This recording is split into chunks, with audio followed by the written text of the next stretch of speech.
আসসালামু আলাইকুম রহমতুল্লাহি ওয়া বারাকাতুহু।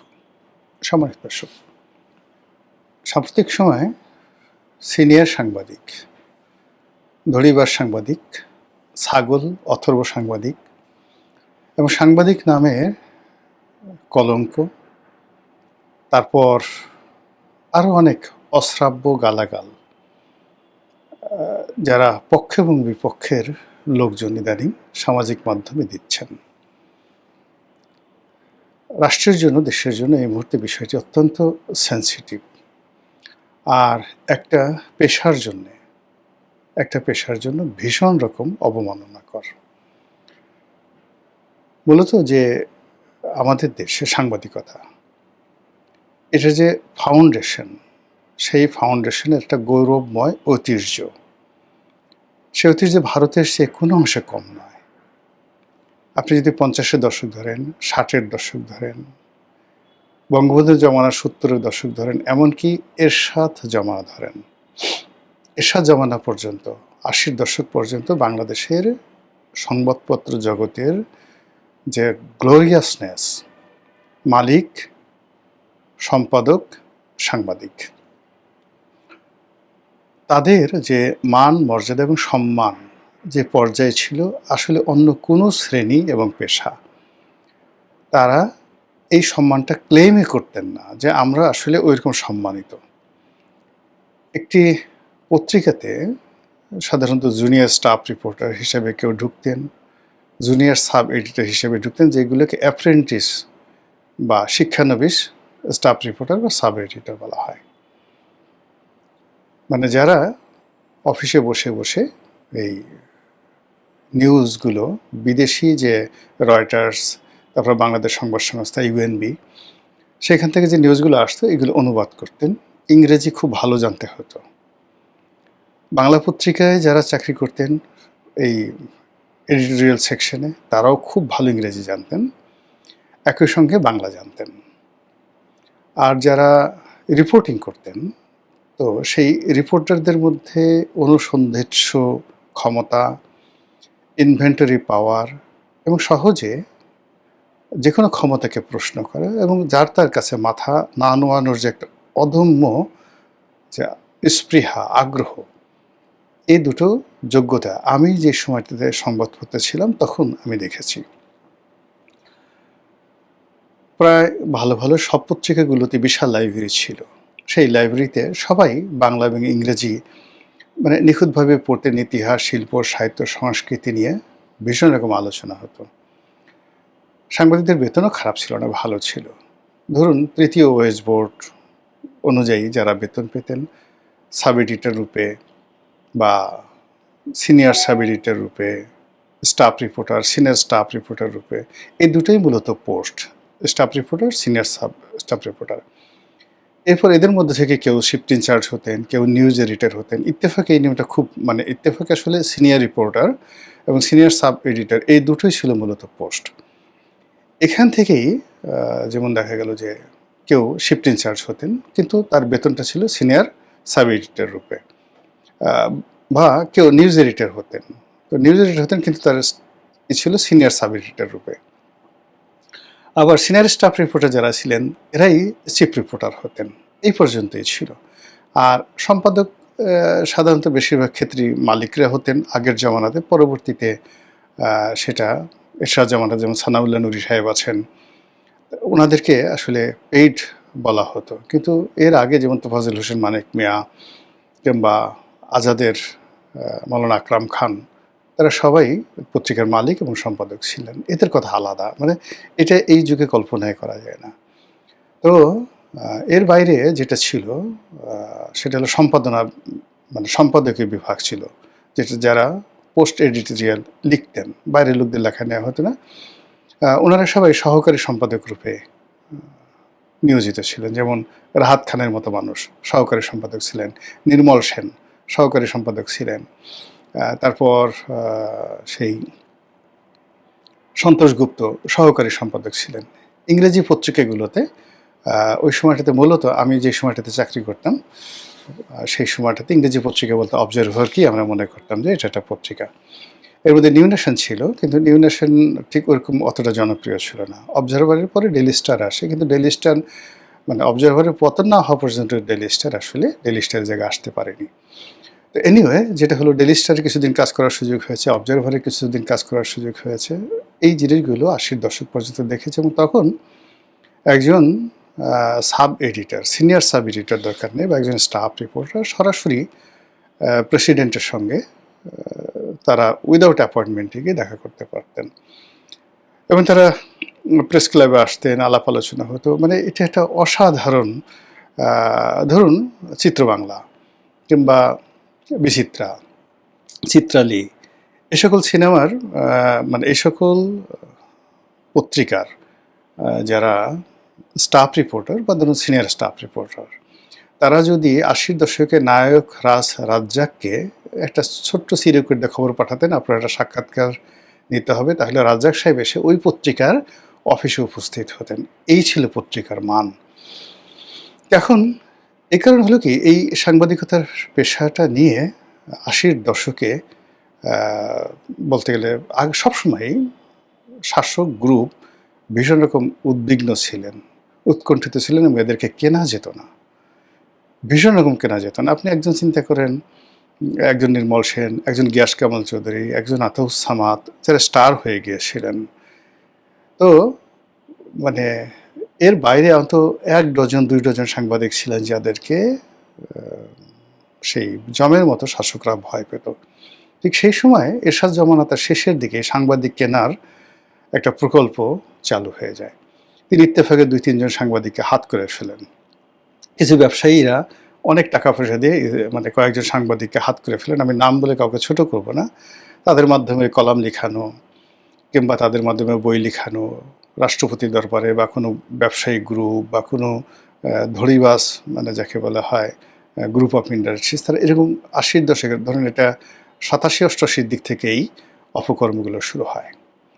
91 থেকে শুরু হয় দলবাজি, মানে সিরিয়াসলি দলবাজি 91 সন থেকে শুরু হয়, এবং সেটা হতে হতে হতে হতে 2000 সেই 24 সনে এসে এখানে এই সাংবাদিকতার নামে দুর্গন্ধময়, অতি দুর্গন্ধময়, আবর্জনাময় একটা শ্রেণী তৈরি হলো, যারা সেই নারী ব্যবসা, মানে এমন কোনো মানে অপকর্ম নেই, মদ, নারী, জুয়া থেকে শুরু করে বিশেষ করে ইলেকট্রনিক প্রিন্ট মিডিয়ার সাথে যুক্ত হওয়ার কারণে আপনি মাফিয়া বলতে যা কিছু বোঝায়, 10টা মাফিয়া একত্র করলে এই সাংবাদিক নামক যে পেশাটা, সেই পেশার মধ্যে এরকম অনেককে খুঁজে পাবেন। তো এই যে একটা খারাপ অবস্থা, সেই খারাপ অবস্থার মধ্যে যেটি হলো, সাংবাদিকদের মান কমলো, সম্মান চলে গেল, লেখাপড়া গোল্লায় গেল, আর গর্ব করার মতো এদের মধ্যে কিছুই রইল না। এরই মধ্যে ইউনূস জমানা এলো। ইউনূস জমানা হওয়ার পরে কী হলো, একটা শ্রেণী, এই খারাপ যে শ্রেণীটা, তার একটা বিরাট অংশ পালিয়ে গেল, আর একটা অংশ মুহূর্তের মধ্যে ভুল পাল্টিয়ে নতুন রাজনৈতিক বন্দোবস্তের মধ্যে তারা যুক্ত হলো। এবং শেখ হাসিনার জমানাতে যে সমস্ত সাংবাদিক বিভিন্ন দূতাবাসে চাকরি নিত, প্রেস ক্লাবে মাতব্বরি করতো, কন্ট্রাক্টারি করতো, দালালি করতো, রাতে যে ওয়েস্ট ইন্ডিজে গিয়ে পাপিয়া কাণ্ড ঘটাতো, তারপর বিদেশে টাকা পাচার করতো, দলের প্রোপাগান্ডা চালাতো, এই পুরো যে গ্রুপটি, সেই গ্রুপটির দেখা গেল যে শেখ হাসিনার জমানাতে এই গ্রুপের লোক ছিল ধরেন মোর দ্যান 100। এটা নেমে এলো 25 জনে। এরা নেমে এলো 25 জনে ইউনূস জমানাতে, এবং 25 জন যারা শেখ হাসিনার জমানাতে তারা খারাপ ছিল, খারাপ থাকার পর তাদের বুদ্ধি ছিল, পোশাক ছিল, চেহারা ছিল, সুরত ছিল, বংশ ছিল, প্রত্যেকটা জায়গাতে যে লেভেলটা ছিল, সেই লেভেলটা মানে ইউনূস জমানাতে এসে যারা এই সুবিধা গ্রহণ করলো, তাদের লেভেলটা আগেরগুলো যদি মাথার ক্যাপ আপনি বলতেন যে খারাপ, কিন্তু তাদেরকে মাথায় টুপি হিসেবে পরা যায়, এগুলোকে আপনি জুতা হিসেবে ব্যবহার করতে পারবেন, এরকম জাস্ট জুতা হিসেবে ব্যবহার করতে পারেন, এই ধরনের কোয়ালিটির লোকগুলো এসে হাও মাও কাউ করে খাওয়া শুরু করলো। আচ্ছা, এগুলো খেয়ে দিয়ে আবার এই গ্রুপও প্রায় আউট, অর্ধেকের মতো আউট, বাকি অর্ধেক এখনও বিভিন্ন জায়গাতে লুটপাট করছে। এই যে যখন নতুন বন্দোবস্ত হলো, মানে বিএনপি সরকার এলো, এই সময়টাতে সংবাদপত্রে এই সুবিধাভোগী শ্রেণী যারা আছে, এই সুবিধাভোগী শ্রেণীর মধ্যে এমন কিছু লোক সামনে চলে এলো যারা ইউনূস জমানাতে যে ওই যে পায়ের জুতো ছিল, যাদেরকে মানে শেখ হাসিনার জমানাতে আপনি যদি মনে করেন একজন ইকবাল চৌহান চৌধুরী, একজন নাইমুল ইসলাম খানকে যদি আপনি মাথার ক্যাপ হিসেবে বর্ণনা করেন, তাহলে এই দুজনের সমপর্যায়ের যে সমস্ত লোক ইউনূস জমানাতে দাপট ছিলেন, তারা নাইমুল ইসলাম খানের জুতার সোল, জুতার উপরের অংশ না, নিচে যেগুলো হাঁটে সেই জুতার সোল, বা ইকবাল চৌহান চৌধুরীর জুতার সোল আর নাইমুল ইসলাম খানের স্যান্ডেলের ফিতা হওয়ার উপযুক্ত নয়।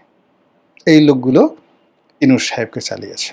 বোঝার চেষ্টা করেন, ইউনূস সাহেবের সময় যেগুলো জুতার সোল ছিল, পরবর্তীকালে যারা বিভিন্ন সময়টাতে দাপট দেখাচ্ছে, এগুলো জুতার সেই ফিতা বা সোল থেকে নেমে এগুলো এখন কি বলবো, ওই আমাদের 80-র দশকে দেখবেন গ্রামের মধ্যবিত্ত এবং ধনীরাও যে তারা জুতা যাকে বলে ক্ষয় হয়ে গেলে নিচে একটা আলাদা রাবারের সোল লাগাতো, মানে টায়ার, বিশেষ করে রিক্সার টায়ার দিয়ে লাগাতো পিন দিয়ে। এইরকম সোলে, মানে টায়ারে, মানে নকল সোলে সয়লাভ হয়ে গেছে বর্তমান সংবাদপত্র জগতের সেই কালো অধ্যায়গুলো। এই যখন অবস্থা, তখন আমরা আসলে চারিদিকে তথ্যের নামে অপতথ্য, জ্ঞানের নামে আপনি অজ্ঞানতা, আলোর পরিবর্তে অন্ধকার আমরা দেখতে পাচ্ছি। কোন একটা বিষয় ন্যারেটিভ তৈরি করা তো দূরের কথা, উল্টো সামাজিক মাধ্যমে যে গল্প গুজব হচ্ছে, সেই গুজবের যে ভিত্তি, সেই ভিত্তির দ্বারাই রাষ্ট্র, সরকার, দেশের জনগণ নিষ্পেষিত হচ্ছে। কিন্তু কলম যাদের হাতে, সেই কলম দিয়ে দুনিয়ার সব কিছু বের হচ্ছে। কলম দিয়ে তাদের বীর্য বের হচ্ছে, মল বের হচ্ছে, মূত্র বের হচ্ছে, নাকের সর্দি বের হচ্ছে, কিন্তু কলম দিয়ে কালির মাধ্যমে দু কলম ভালো কালাম যে বক্তব্য, সেই বক্তব্য কেউ বের করতে পারছে না। এইরকম যখন অবস্থা, ঠিক সেই সময়টাতে দেখা গেল সিনিয়র সাংবাদিক বিতর্ক শুরু হয়ে গেছে। গত 2টি বছরে আপনি চান বা না চান, সাংবাদিকদের মধ্যে অল্প কয়েকজন মানুষ যারা কোনো জমানাতে রাজনৈতিক সুযোগ সুবিধা লাভ করেননি, যেমন আনিস আলমগীর, মাসুদ কামাল, আজিজ, পান্না। এখন সার্বিক বিচারে হয়তো শেখ হাসিনার জমানাতে, তারপরে ইউনূস জমানাতে বা তার আগের অন্য কোনো জমানাতে যে সকল পলিটিক্যাল টাউট ছিল সাংবাদিকতার নামে, বা সাংবাদিকতার পেশার বাইরে গিয়ে তারপরে এই পেশাটাকে মালিকানা বিভিন্নভাবে ব্যবহার করে যত রকম 2 নম্বরী জিনিস আছে যারা করেছে, এই কয়জন মানুষ আমি যাদের নাম বললাম, এই কয়জন মানুষ কখনোই এরকম ছিলেন না। আবার তারা যে গিয়াস কামাল চৌধুরী বা ধরুন রাহাত খান, এদের মতো উচ্চ পর্যায়ের সাংবাদিক ছিলেন তাও না। কিন্তু ঘুষ, দুর্নীতি, অনিয়ম থেকে শুরু করে ক্ষমতাধরদের যে পদলেহনের যে ইতিহাস, পা চাটার যে ইতিহাস, আমি এই 4-5 জন লোকের যে নাম বললাম তাদের মধ্যে ছিল না। এবং অবাক করার ব্যাপার হলো যে এই ইউনূস জমানার আগে এরা যে আসলে খুব বেশি ফ্রন্টলাইনে এসছে, পলিটিক্যাল কোনো বিষয় নিয়ে কথাবার্তা বলেছে বা নেতা হওয়ার চেষ্টা করেছে, এইরকম কোনো নজিরও আমি অন্ততপক্ষে এদের সবাইকে চিনি, পার্সোনাল চিনি। আনিস আলমগীর আজকের কাগজে আমার সহকর্মী ছিলেন। তারপর মাসুদ কামালকে চিনি, যদিও তার সঙ্গে আমার সরাসরি কোনো পত্রিকা একত্রে চাকরি করার সুবিধা হয়নি, কিন্তু তিনি জনকণ্ঠে দীর্ঘদিন ছিলেন, সেই সুবাদে আমি তাকে চিনি। পান্না নানা কারণে তাকে চিনি, 21 টেলিভিশন থেকে তাকে চিনি। তারপরে আজিজ ভাইকে তো অনেক এমিনেন্ট জার্নালিস্ট, তাকে চিনি নানাভাবে। তিনি সেই অন্য ডেস্কে ছিলেন, বাট ডেইলি স্টারে তার সঙ্গে আমার একত্রে কিছুদিন কাজ করার সুযোগ হয়েছে। তো এই মানুষগুলো ওইরকম তাদের কোনো, যাকে বলা হয়, নেতিবাচক দিক কোনো রাজনৈতিক পোর্টফোলিওতে ছিল না। আর এর আগে তারা কখনো ওরকম সাহসী, কখনো মজলুম, মানে ইদানিং তো সংবাদপত্র জগতে খালি মানে কতগুলো, যেমন কি নাম আসছে, অনুসন্ধানী সাংবাদিক, সাহসী সাংবাদিক, মজলুম সাংবাদিক, তারপর কি আছে মজলুম সাংবাদিক, এই নানা রকম নাম। মানে যখনই আপনি মজলুম সাংবাদিক বলবেন, মানে আপনার প্রতি জুলুম করা হয়েছে, তার সঙ্গে সঙ্গে উল্টা জুলুমবার সাংবাদিকের নাম চলে আসবে। মজলুম মানে জুলুমবার সাংবাদিক নাম চলে আসবে। এত লোক রেখে সাংবাদিকদের কেন জুলুম করবে? অন্য কোনো সাংবাদিক যারা আছে তারাই তাদেরকে জুলুম করতে শিখিয়ে দিয়েছে। তো মজলুম সাংবাদিক, জুলুমবার সাংবাদিক। সাহসী সাংবাদিক, তার যদি কাউন্টার দেন, কাপুরুষ সাংবাদিক আছে। যখনই কোনো একটা শব্দ একটা সমাজে প্রচলিত হয়ে যায়, তখনই সেটার কাউন্টার একটা শব্দ থাকে বলেই সেটা হয়। তারপরে সাহসী সাংবাদিক, এরপর হলো প্রবাসী সাংবাদিক, সাংবাদিক আবার প্রবাসী সাংবাদিক, এরকম অদ্ভুত অদ্ভুত নাম চলে আসছে। কারো উপাধি আছে খাট কাঁপানো সাংবাদিক, তারপরে কারো উপাধি আছে টুপাইস কামানো সাংবাদিক, কারো উপাধি আছে জিম্মি সাংবাদিক, কারো উপাধি আছে ডাকাত সাংবাদিক। এইরকম নানার নাম, গন্ধ, দুর্গন্ধ, রূপ, লাবণ্য মিলিয়ে তছনছ যখন হয়ে গেছে, তখন এই যে কয়েকজন লোক গত 2 বছরে সামহাও মানুষের আকর্ষণের বস্তু হয়ে গেছে। এরা কিন্তু ইউনূস জমানার আগে, মানে ইউটিউব চালু হওয়ার আগে বা এই শেখ হাসিনার জমানাতে, মানে তারা জাস্ট মাসুদ কামাল টকশোতে আসছেন, তারপরে আনিস আলমগীর বিভিন্ন টেলিভিশন চ্যানেলগুলোতে তিনি প্রধান নির্বাহী ছিলেন, সিইও ছিলেন একদম টেলিভিশন চ্যানেলে। তারপর সংবাদপত্র তো তার একটা লং আউটস্ট্যান্ডিং ছিল, পারফরমেন্স ছিল। কিন্তু ওভাবে পাবলিক ওরিয়েন্টেড, এখন যেভাবে তাদের একটা ফেস পাবলিক ফেস হয়ে গেছে, এটা তারা কখনোই ছিল না, এবং ওই চেষ্টাও তাদের ছিল না কখনো। আজিজ ভাইয়ের একই অবস্থা। কিন্তু গত 2 বছরে সামহাও দে বিকাম হিরো। লোকজন তাদের কথা শুনছে, তারা চাকরি করুক বা না করুক, তাদেরকে মানুষ সাংবাদিক হিসেবে ভাবছে, অন্য কাউকে সাংবাদিক ভাবছে না, অন্য সবাইকে ওই যে জুতার তলা ভাবছে, জুতার শুকতলা ভাবছে, কাউকে হয়তো জুতার নিচে ওই যে টায়ারের যে সোল, সেই সোল ভাবছে, কিন্তু এদেরকে সাংবাদিক ভাবছে। আর এদেরকে যখনই সেই সিনিয়র সাংবাদিক বলা হচ্ছে, এরা যে কথাগুলো বলছেন সেই কথা দ্বারা যারা ক্ষতিগ্রস্ত হচ্ছেন তারা এদেরকে 2 চোখের বিষ মনে করছেন। এরপর অনেকে মনে করছেন, আরে এদেরকে সবাই সিনিয়র সাংবাদিক বলছে, আমাকে কেন বলছে না?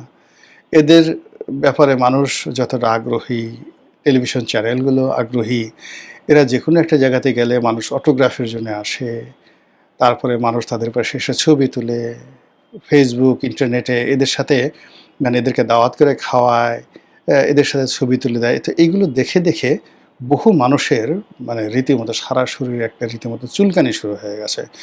তাদেরও ইচ্ছে হয় যে না, আমরা আর এই জুতার তলা থাকবো না, আমাদেরকেও ভালো কিছু একটা হতে হবে। কিন্তু সেটা হওয়ার জন্য যে ধরনের কথা দরকার, কাজ দরকার, কর্ম দরকার, সেই জিনিসগুলো করা তো আসলে রাতারাতি সম্ভব নয়। ফলে এই যে যারা ইতিমধ্যে এই 4-5 জন লোক ইতিমধ্যে যারা জনগণের আগ্রহের বিষয়বস্তুতে পরিণত হয়েছেন, জনগণ যাদের কথা শুনছেন, তারা ফেসবুকে কিছু লিখলে জনগণ অ্যাটেন্ড করছেন, তারা টেলিভিশনে গেলে লোকজন অ্যাটেন্ড করছেন, সভা সমিতিতে গেলে অ্যাটেন্ড করছেন, হোয়াটএভার তারা যা কিছু করছে সব জায়গাতে অ্যাটেন্ড করছেন। আর এইগুলো দেখে মানে অনেকেই চিন্তা করছেন যে না, আসলে এরা কিসের সাংবাদিক? এদের কারো চাকরি নেই, বা কারো চাকরি আছে নাম কাগজে, এরা টেলিভিশনে আসে 1000-2 টাকার জন্য, 1000-3 টাকার জন্য, এই ধরনের নানা কথাবার্তা বলে যখন অপদস্থ করার চেষ্টা করা হচ্ছে, ঠিক সেই সময়টাতে আবার যারা সিনিয়র সাংবাদিক, তাদের মধ্যে বেশ কয়েকজন আছেন, তারাও তো মুখারা কম না, ইতিমধ্যে তারা প্ল্যাটফর্ম পেয়ে গেছেন, ইতিমধ্যে তারা বুঝে গেছেন সাহসের মূল্য অনেক বেশি। বিশেষ করে পান্না, তারপর আনিস আলমকে জেল খেটে এসেছেন, জেল খেটার পর তাদের আরও সাহস বেড়ে গেছে। তো তারা নিদারুণভাবে সমালোচনা করছেন তাদেরকে, যারা তাদেরকে সমালোচনা করছেন, এবং এইভাবে কি হচ্ছে, একটা যাকে বলা হয় নিদারুণ বিতর্ক শুরু হয়ে গেছে। এবং সেই বিতর্ক যদি চলতে থাকে, আপনি দেখবেন যে এই অন্ধকার জগতের মানে এই সাংবাদিকতার নামে যারা অপসংস্কৃতি, অপসাংবাদিকতা, অপতথ্য এবং অপকর্ম সবগুলোকে ককটেল বানিয়ে যারা খাচ্ছে, তাদের অনেকের মুখোশ উন্মোচিত হয়ে যাবে। মহান আল্লাহ আমাদের সবাইকে হেদায়েত দান করুন এবং হেফাজত করুন। আসসালামু আলাইকুম ওয়া রাহমাতুল্লাহি ওয়া বারাকাতুহু।